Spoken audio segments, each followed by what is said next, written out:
What it do, y'all? This is Little B from Lil the G. Big B. Little G here. This is big. This is I'm Little B on the Big B Little B podcast.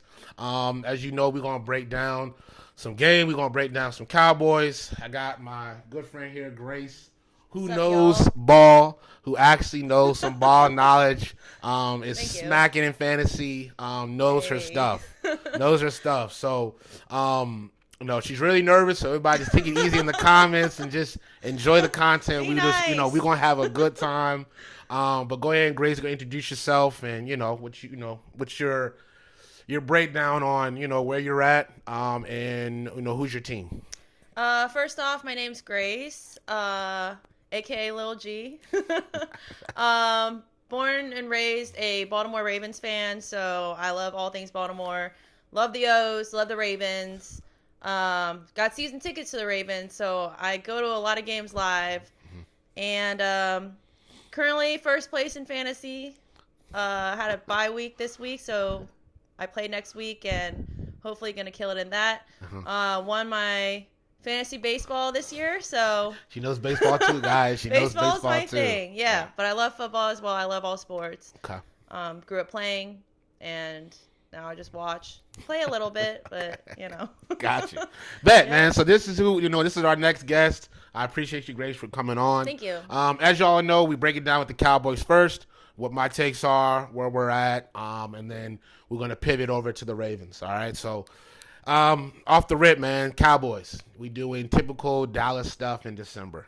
This is what we do in December. You all out. Yeah, pretty much. Mathematically, we are not out yet, right? Surprisingly. But that was the game. Last night was the game for us to actually help us make the push. And like I've said before, December is our kryptonite. I don't care about no other month outside December. And what happens? Do you show up or you don't? And people want to blame Aubrey. Yeah, the defense is terrible. We've been hit to the defense. I think you can't really even blame Aubrey because at the end of the day, why are you relying on a kicker? Thank you. Thank you. Like, Ball. I'm sorry, like this kicker, he can make 65. What was his best? Like close to 70 or something like close that? to 70. Yep. But you don't get kickers that are going to make that, and you can't rely on getting just 30 yards down and then just relying on a field goal. Yeah. Like that's not going to be sustainable for winning. No. It's So not. you cannot blame the kicker for last night's game. I'm not. And like for one time he misses. You can't just say that's the reason why you lost the game. The reason why you lost the game is because you guys couldn't get down to the end zone. Period. Plain simple. And the thing is that it's like they play to have him kick the ball. They're not playing to score. Yeah. It's the Vikings. You should be going for 7, not for 3. All day long. Yeah. All day long. The dude got you a first down on a fake kick. So he's done everything he can. He's done everything you needed him to do for a kicker. Dak, you need to score, bruh. Mm-hmm. George Pickens, you've been That quiet. was the crazy thing. That was for crazy 2 thing years. too. For 2 weeks. I think he only got like 3-4 points last night. Three Yeah. receptions for 38 yards. Where you at, bruh? Are we seeing what Steelers saw? Because I don't know where you're at, but you've been really mousy for the last 2 weeks in crucial games. I'm not talking about the games that, yes, there were big games against Kansas City and Eagles. I don't really care about those. The games that matter, where were you, bruh? Mm-hmm. CD had a concussion a week prior and was still balling. Mm-hmm. So the running game looked fine. Everything looked fine, but we don't want to put the ball in the end zone. Our defense is trash. We know that. So the fact that you guys are playing for field goals is showing that I don't know if where your head's at. And I'm going to blame Dak because there were moments where Dak was messing up against Detroit and Minnesota. I need you to step up. Mm-hmm. I need you to step up, bruh. And people were like, oh, man, his defense is trash. Bruh, Kansas City's defense wasn't doing the best. Kansas City had one of the worst receivers ever, and he still got a ring. So there's no excuse. I think at the end of the day, it also comes down to coaching. 100%. 100%. Like the fact that the coach decided to just continue to go for threes instead of utilizing the offense that he has. He has a lot of key players on that offense that are able to catch touchdowns. But at the end of the day, you're just going to go for a field goal, which is ridiculous. It's ridiculous because you're relying on a defense that's trash. Mm-hmm. My thing is to score as many as possible. I don't want my defense on the field. That's where my head's at. Because the defense is trash. It's not reliable. So knowing that, I need to put points on the board. Well, I think at this time, the fact that mathematically they're still possibly going still in it to make it to the playoffs, but you needed that win. It shows that maybe they won't. Now going forward, it's like, should the Cowboys stay with Dak? That's a question that I have. That's a great question. Because you look at Mahomes, right? Like, he was given pretty much like no receivers. None whatsoever. A tight end who's kind of a little bit on the back nine. On the decline, right? On his back nine. Too distracted by the Taylor Swifty phenomenon, whatever you call it. Yes. And then, but at the end of the day, it comes down to just phenomenal head coaching with Andy Reid. Mm-hmm. And then on top of that, Patrick Mahomes, like, you can call him a GOAT and all this, but it's like at the same time, he makes that team look good. Like, yeah, they didn't make it to the playoffs this year, but year after year, they make it to the Super Bowl. They make it to the AFC championships. And it's not because of the offense. It's because of the fact that that quarterback knows how to work with that offense. That coach knows how to work with that offense. Yes. I'm just curious, is Dak, is he really the truth? Is he a quarterback that's going to work with that offense? And you know what? That's a great question, because I've said this before. I've been a big critique on Dak, right? I didn't give him a lot of critique this year because he's been playing really good football, right? But I didn't fall for the hype. And the reason why I'm not falling for the hype, because of moments like this, Detroit, moments like the Vikings. I need you to win those games, bro. Mm-hmm. You were given a silver platter with that game. You had the Panthers lose to the Saints. You had the Bucks lose to the Saints. You had the Bucks lose twice to the Falcons and the Saints. So all you have to do is win, and now you're just a game or below. And then also the Lions lost. So now since the Lions lost, all you have to do is win, and then you're good. But you can't even do that. I mean, I just see the way that Dak's been playing, like, since, 2014? 14, 15. I remember there's that one play that he slid for. The fourth and down. And when time expired. Get in the playoffs. Yeah. I don't want to talk about it. Yeah. He does not show up at the worst. When games matter, Dak doesn't show up. Yeah, and I feel like this year he definitely showed improvement. Yes. But, we're on what? Year 10. 10? 10. Yeah. Yeah. And he's still... What has the Cowboys done in those 10 years? Nothing. Nothing. So I don't know. And maybe could it be time to move on from Dak? It's hard because we have so much tied up to him. And it's also where Jerry's like, I put a lot of money in it. I'm gonna read it. I'm gonna roll to the wheels fall off. Because to me, Dak is Romo 2.0. Mm-hmm. That's all I'm saying. Romo do?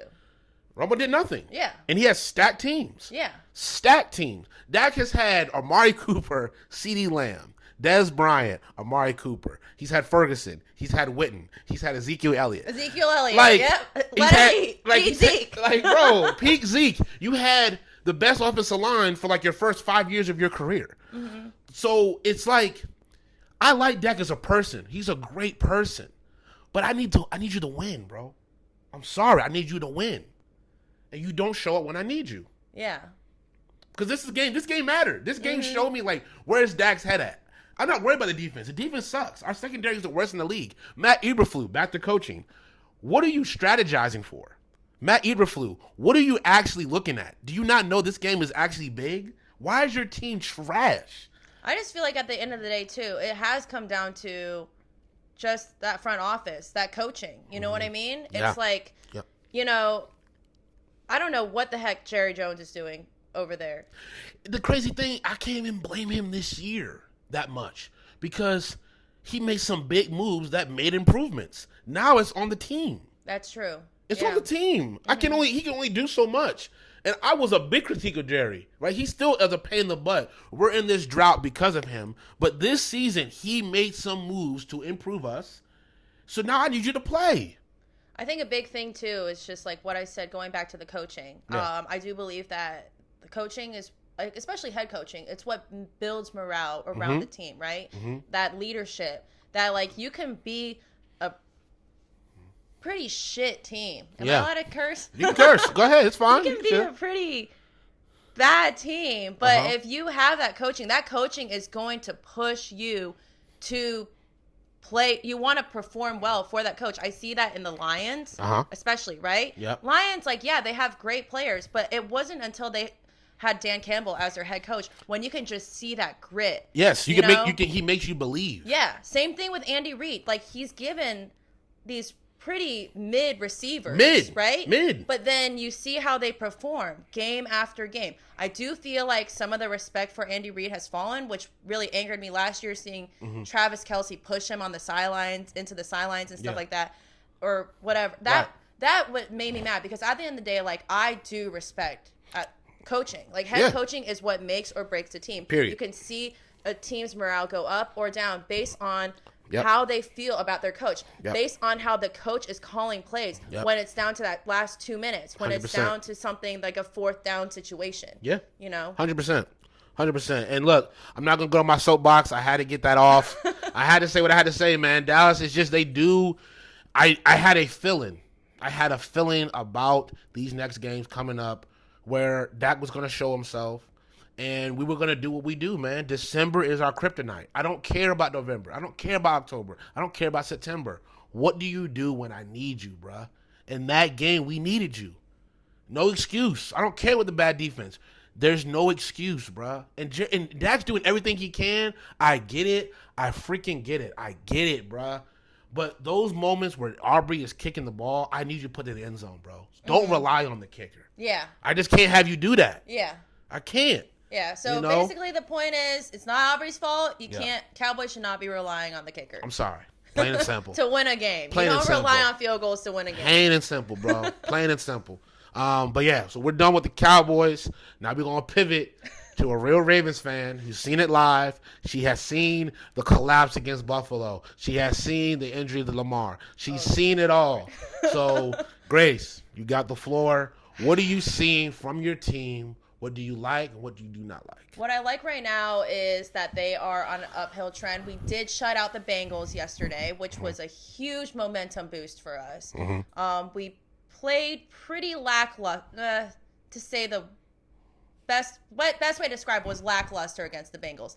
I think what happened with the Bengals game Thanksgiving night was the fact that, we had that offensive PI against Zay Flowers, and then we had that like fumble touchdown rule to fumble rule touchback with Isaiah Likely. Right, a lot of and weird I stuff. think that was what caused the Ravens to kind of fumble that game. Yeah, and so I was really happy watching yesterday how we came back from that humiliating game, and we humiliated the Bengals. Yeah, yes, of course. You know what I mean? It's like always we good, shut them especially out. a rival. Yeah. That felt so good. 100%. So I do believe that is going to be a big boost going into this Sunday night against the Pats. Okay. So that's something that I like. Okay. Lamar. He looked kind of like back to old Lamar. Early Lamar. Yeah, okay. Beginning of the game, it was. I mean, he threw a tipped interception.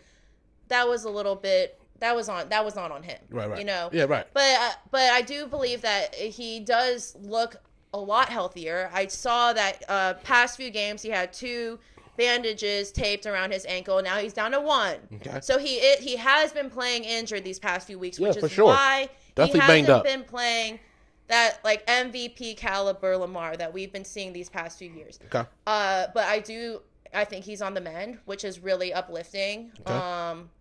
So that is a positive also going into Sunday night's game. Some things that I don't like. First off, I mean, Shannon Sharp already said Daniel Falele. Yeah. I don't. Yeah. He's cheeks. Yeah. These buns. Yeah. He's buns. He's pretty awful. He needs to go. Yeah. But I think on top of that, I would say play calling this year has been up and down. So I can't really blame coordinators yet, because it's like 1 week we're like our defense will be trash. Trash. But then like yesterday, Yeah. it got scored 24 on a full They look like PPR. they look like Yeah. a normal Baltimore defense. Yeah, That's exactly. not- yeah, They scored yesterday. 24 points yesterday for fantasy. Yeah. They got a pick 6 yesterday, Right. which was a huge, Which it is was rare. Such a smart play too. Yeah. Yep. Van Noy passing the ball, just tossing Genius. the ball because the homeboy could run faster to the end zone. Genius. Yes. You know what I mean? Like that. So that just makes me. I feel like I have a little bit more belief in Zach Orr. Okay. It is his first year as our defensive coordinator, Uh-huh. so you know, give him there's some grace. always, yeah, Give him some right? grace. I'm not gonna just Right. be like fire him, get rid of him. Yeah. No. Not in your first year. I mean, we had Mike McDonald Right. last year, who was just. I mean, he's head coach now for Seahawks, and you see how that defense is like unstoppable. Fantastic. You know what I mean? Gosh, damn, they look so good. They look really good. I don't want to blame the coordinators, but I do. I guess the one thing that I don't like about the Ravens right now is John Harbaugh. There we go. That's That's what I'm looking the at. elephant in the room. That's what I'm waiting because honestly, because for real, y'all are the AFC Eagles to me. Y'all struggles should not be happening. Yeah, Henry, honestly, we look like top Super Bowl contenders before the season started. And honestly, yeah, that shit game against the Bills, we look like we were going to send them home with the L. I mean, I'm talking about like BTA.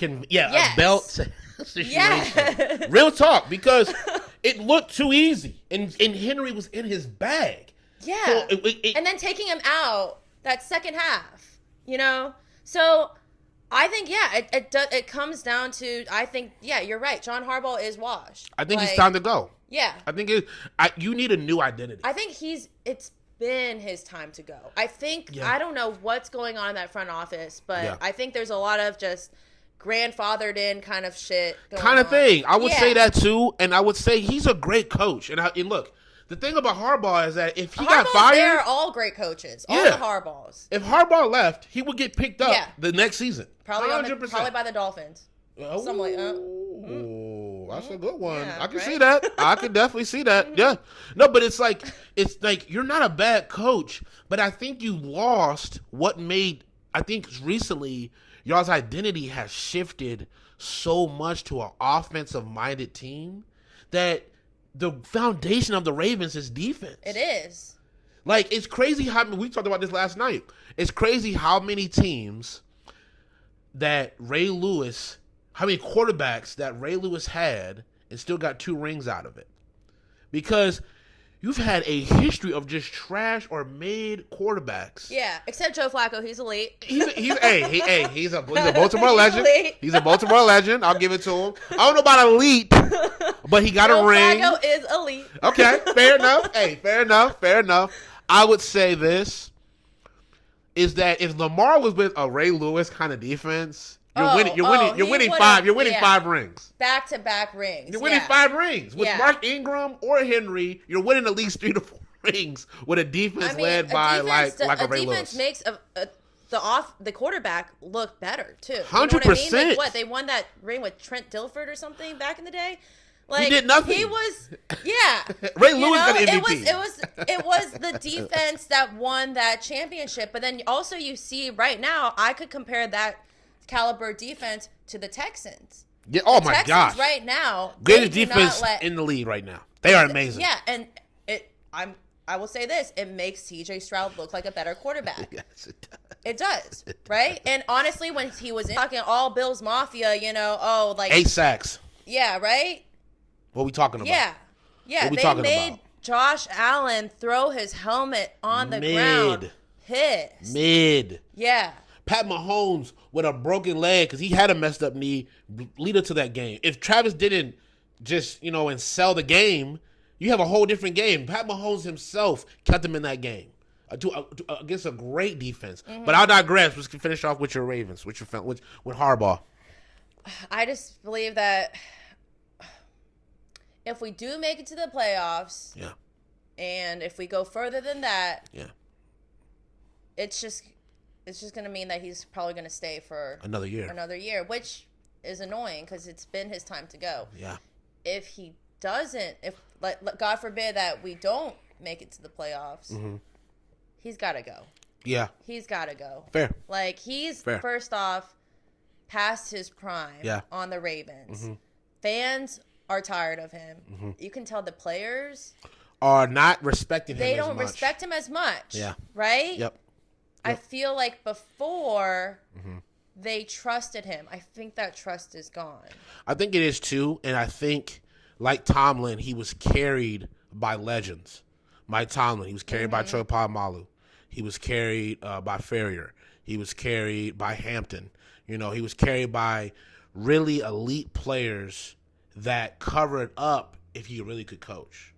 I mean, don't get me wrong. I believe that Mike Tomlin is a great fantastic coach. If you've never had a losing season, right?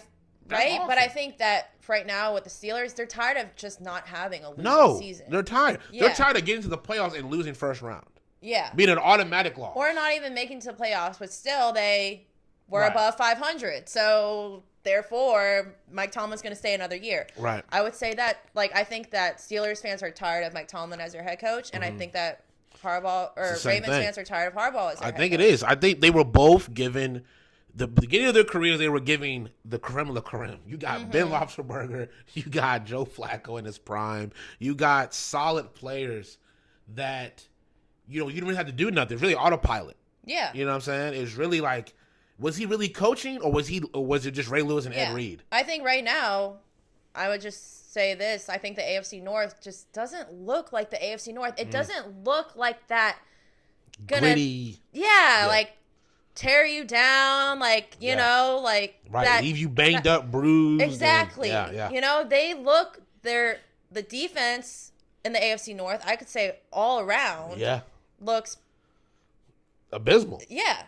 Yeah, like you could, you know, like they are not doing the same that what we grew up knowing the AFC North as. Yes. And I think it's, to be honest, I think it's head coaching all around. 100%. Like Zach Taylor, he should have been gone. He should have been gone. It's not the offensive line that's the issue. It is an issue. It's a big issue. But the issue is because of Zach Taylor. Yeah, but you never. It's Zach Taylor because you never addressed it. Yeah. You never went into the draft and went, I'm just getting offensive line. You were just comfortable with just having Joe Burrow and that offense, and then from that forward, you're just. That's it. Yeah. Like the Super Bowl, you lost because your DBs were trash. Mm-hmm. If you had just a slight defense, just a slight good defense, you're winning that game against the Rams. And I think that's the problem with the Bengals as well, and why Zach Taylor is still on that team is because of the fact that his second year coaching, they go to the Super Bowl. Yeah. Because of Joe Burrow, because of Joe Burrow. 100%. 100% it's not why they're there. Because of Zach Taylor. First off, Joe Burrow and Jamar Chase had that connection from the LSU days. Yes. So they've already been having this rapport. Connection. They already have that connection. For like the past 3, 4, 5 years. Already. And so it wasn't like anything that had to be developed by that coach. Right. You know? 100%. So he's been kind of sitting pretty. And now it's really showing that. It is. Because even last year. Team with a head coaching problem. Exactly. And look, Kevin Stefanski, you give Shador the wrong wristband. Mm-hmm. I've never in my history of the NFL heard a coach give the quarterback the wrong wristband. But then that's the thing too. Kevin Stefanski, he's been getting, all the praise because he got that coach of the year twice. He got coach of the year twice. And so now he's just sitting on that. But you see the Browns now, trash, freaking garbage. Yeah. I mean, their defense is a little bit formidable, just a little bit more better than the rest of the AFC North. 100%. 100%. But it's led by Myles Garrett. You know how Myles Garrett, you don't have none of the success that you had. Yeah. And then if you see, you can't rely on the defense. This dude had 5 sacks against the Patriots and still lost. Mm-hmm. I'm doing everything I can as a defense. Yeah. If you can't put points on the board, and Shador, if he had a fair chance, you have a see thing. We're getting our soapbox because our teams are frustrating.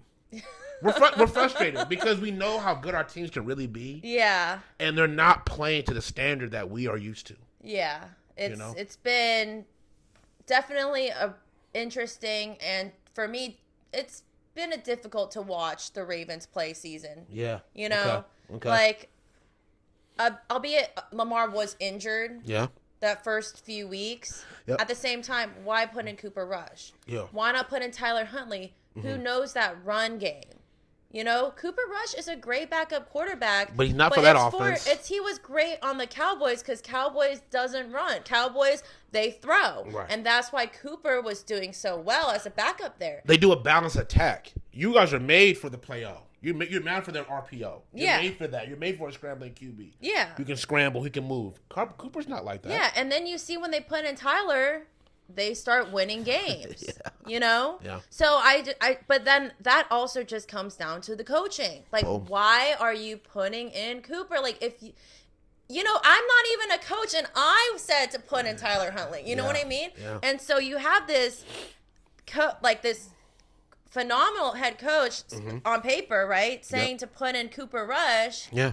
It just goes to show, like, it's your time to go. Yeah. You know? You got to go. Yeah. You got to go. And that's our take on the Ravens, man. Yep. It's just what it is. It's just, hey, we're still not out of it. Both teams. We're not out of it. We're watching the game tonight. We're going to see if the Steelers are going to possibly lose, hopefully lose. Right. And that will just get us closer to that playoffs position. But I think at the end of the day, like, if we even make it to the playoffs, what's the point? I know, right? I believe in the Ravens. Yeah, of course. I believe in That's my your team. That's your team.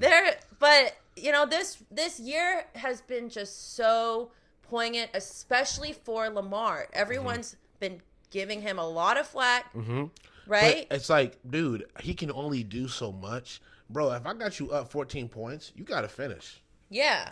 And what kills me again, coaching. Why are you passing it in Buffalo? Run the effing ball. Yeah. You got you have the second best, the first, you can, whatever you want to do, run it back in the league. That's why the Eagles are struggling. You're not running Saquon. That's why Jalen is struggling, because you don't have a balanced attack. Well, when it comes to the Eagles, I think another thing, too, is the fact that Jason Kelsey's not there anymore. I don't think that makes it matter. I think a lot of it is also teams are ready for that tush push. It's not even a tush push. I think it's... That's what I think. You think tush push is a big factor for them. I think the reason why the Eagles look... Well, first off, we already knew Saquon was not going to get those 2,000 plus. No, he wasn't going to do that again. No, he wasn't going to do that again. No, he wasn't going to do that again. Like, we already knew that. Last year, that was his year. I think a lot... The problem with the Eagles this year is that teams know...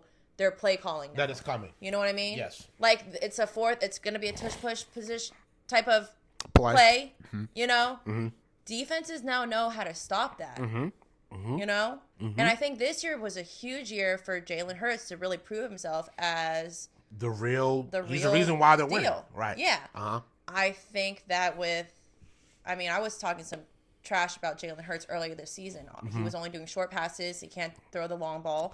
He has a great deep ball. He's proved me wrong since then. But then at the same time, you see the past few games. I mean, yesterday they shut out the Raiders. Yeah, it was the Raiders. It's Raiders. Yeah, it's a reset game. Yeah, I mean, Raiders are just trying to get first pick. Yeah, right. They're trying to get Mendoza. Dumb pick. Sorry, if you go that route, Raiders, you deserve so many losing seasons. I'm not hating on Fernando. He's a great guy, great kid. He is not NFL. I'm sorry. I mean, I'd pick him over Pavia. Pavia's... I would pick Pavia over him because off the talent. He's a fifth year, and he also has a huge ego that he needs to check. Yeah, he does. Way too big for where you came from. Way too big because, dude, you were you said fifth year. You're 23, 24 years old. Yeah, go get a job. Like, stop the cap. Stop the cap. You have won some big games. I'm gonna give you credit. You were 10-2. Vanderbilt does not go 10-2 in the SEC. You won some big games. You beat LSU, right? You beat Alabama last year. So I'm gonna give you credit, but let's settle down. We'll settle down here. We'll talk about that another day. Exactly. But yeah, going back to what I was saying with Jalen Hurts, you see the games prior when it was they lost in OT to who was it last week? The Chargers. You lost an OT, on Monday night, right? You lost an OT to them because of Jalen Hurts. You did. Of that. So you did. I think it just goes to show that, like, that's something that the Eagles is struggling with. I don't think that that's exactly the same as what the Ravens are struggling with. I think they're struggling because the coaching thinks they're so smart that they're dumb. Because in that scenario, it's first down. Why are you throwing the ball? That is true. Saquon is hungry. Saquon was cooking the Chargers, and then you get away from them. Yeah. Stop overthinking it's football. It's the same thing. The run will set up the pass. Run your horse. If you ran Saquon, you're not in that scenario. You're not. Yeah. And they made it. They made him. They're trying to make him the hero when he doesn't have to be. Yeah. I think so as well. Yeah. You know what I'm saying? Lamar too. Lamar, you don't gotta be Lamar. You got Henry as your running back. I think Lamar right now, though, has to be Lamar. Like, I really think that they need to just go back to that fundamental Lamar, which is just run. Yeah. Run, get that first down. I was there when they played the Steelers when he had that rushing touchdown, and I could see those I could see everything open up for him. Right. You know, I could see. I was just like, Lamar, run, and he ran, and he got into the end zone. Right. But I think that's what needs to go back. That's what the Ravens need to go back to. Using that rush. Yes. Right? Yeah, they have to. I think that the problem now is that Lamar last year proved that he's also a great passer. For sure. And so now Todd Monken's just trying to be like, okay, now you're going to try to get that long, deep throw, get that crazy touchdown kind of situation. But I think at the end of the day, it's just get that, just move the chains. Yeah. Yeah, you know, that's it. And and again, it goes back to coaching. Do you know your personnel? Do you know who's on your roster? Right? You don't got the best receivers. That's another thing. Know who's on your roster, because with that O-line right now with the Ravens, that's why Lamar has so much pocket pressure right now.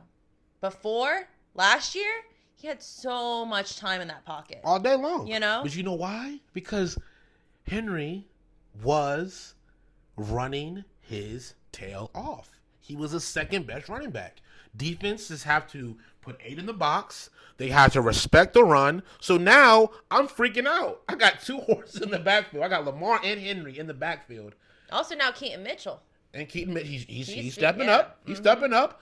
But that helped Lamar because they had to respect the run. If I don't respect the run, and I'm noticing y'all not even running the ball no more, you're not even giving Henry the ball because of a couple fumbles. Oh man, I'm just gonna tear off on Lamar. Yeah. Period. Yeah. Because I don't have to strategize for Henry no more. You literally, after a couple bad fumbles that are not his style, you just took him out of your offense. I mean, I could say that's coaching, but I think also, you don't know. I mean, this is a little conspiracy theory. Go ahead, say your take. Could be that sports betting. Hey, look. hey, look. It's hard to ignore when you got every commercial is a sports betting app commercial. It's hard to go that route. It's hard to not deny it. I love sports. I'm gonna talk about sports forever. But I can't deny the fact that sometimes that's going to be a factor now. Yeah. And, I mean, they do say that sports is for entertainment. But I do think that sports betting has really made a lot of questionable calls in plays this year. So we're going to pivot. This is our last take, actually. We were going to do like a big, like, what if? We're actually going to talk about it. You've seen the games live, right, Grace? I have, You've seen a lot of games live. Yes. Right? So... And were you watching the Ray Lewis era too? I was a little bit too young to go to games live during that time. Okay, cool. But I was watching it on TV. Okay, cool. Yeah. From the games you've seen live, did something look off when you're watching it live? Well, when we watched that Isaiah Likely touchdown, which it was a touchdown. Yep, it's a touchdown. Being called back as an incomplete. Yeah. Everyone thought it was a touchdown. The refs and the end zone put their hands up saying it was a touchdown. Okay. They did the whole touchdown celebration cheer, little 7 Nation Army, victory, all that. After Isaiah Likely caught that. Okay. And then it wasn't until that head ref was like, wait a minute. Obviously, they review all touchdowns. Yeah, of course. Right? But it took a while for them to make that decision. And the funniest thing is that, like, everyone thought it was a touchdown until it got sent to New York. Until New York made that call. So that's the thing that bugs me, is the fact that, like, that's when it starts to show, is it because of Rule 19C. You have Some to random make rule some random rule that's never been used. You have to now, if you catch in the end zone, take 2 steps and then now make a football move. What exactly is that? Who knows? I have no idea. You know, like what constitutes as a football move? Right. You know, to take away 7 points in a game-winning type situation as well. Crucial moment. You know, and then you look at the spread. Right. The spread was 5.5. There you go. There you go. So. There you go. It's hard to deny. And I think another thing too is if we were to win that game, we would be. Yep. Definitely above the Steelers in that playoff push. Yep, because they most likely knew they were going to beat the Bengals too.